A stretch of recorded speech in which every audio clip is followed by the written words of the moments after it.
le parcours, c'est vrai qu'il y a des zones qui sont complètement différentes dans Vendée Globe.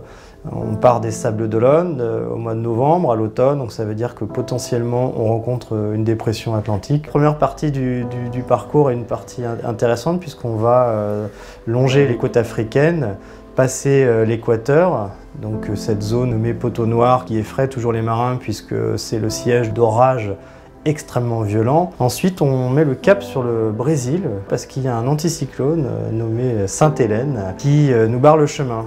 L'anticyclone rime avec pas de vent, donc on fait un grand tour autour de cet anticyclone avant de mettre le cap sur le sud de l'Afrique avec le cap de Bonne-Espérance qui marque l'entrée dans l'océan Indien.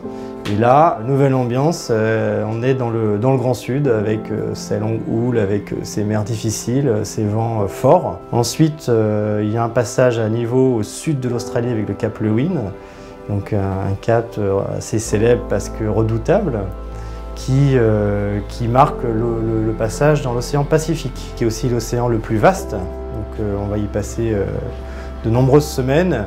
Et en approche du Cap Horn, ça sera le point le plus sud de toute la course puisqu'on sera quasiment à 60 degrés sud, c'est-à-dire qu'on sera aux abords de l'Antarctique. Le Cap Horn, pourquoi alors cet endroit est si dangereux? Bien parce que alors qu'on a une houle très forte formée dans le Pacifique, d'un seul coup il y a la remontée des fonds, la canalisation du vent avec la cordillère des Andes. Et tout ça génère des mers croisées, difficiles et du courant. Puis il y a la remontée de l'Atlantique. Alors le risque pour un skipper du Vendée Globe, c'est de s'imaginer arriver au Cap Horn, parce qu'il reste 8000 milles. 8000 milles, c'est le tiers du parcours.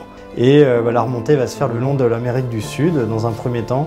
Et puisque les vents seront dans la figure, eh bien, avec un long bord en plein milieu de l'océan Atlantique, puis la remontée et l'arrivée en hiver aux Sables d'Olonne, qui peut être très piégeuse, puisque ça peut être le siège de coups de vent, voire de tempêtes en cette saison. Il n'y a pas de prétention particulière en météo, si ce n'est celle d'être passionné par cette science. J'avais découvert, grâce aux outils mathématiques, scientifiques appris au lycée, l'accès à cette science, parce qu'il y a l'observation évidemment qui est un peu accessible à tous, mais après il y a une couche scientifique qui est assez importante.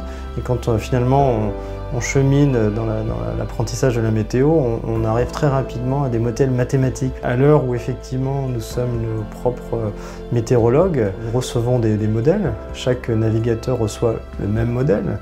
Et il va falloir l'exploiter de manière à essayer de trouver la faille ou la subtilité qui nous conférera un avantage par rapport aux petits copains.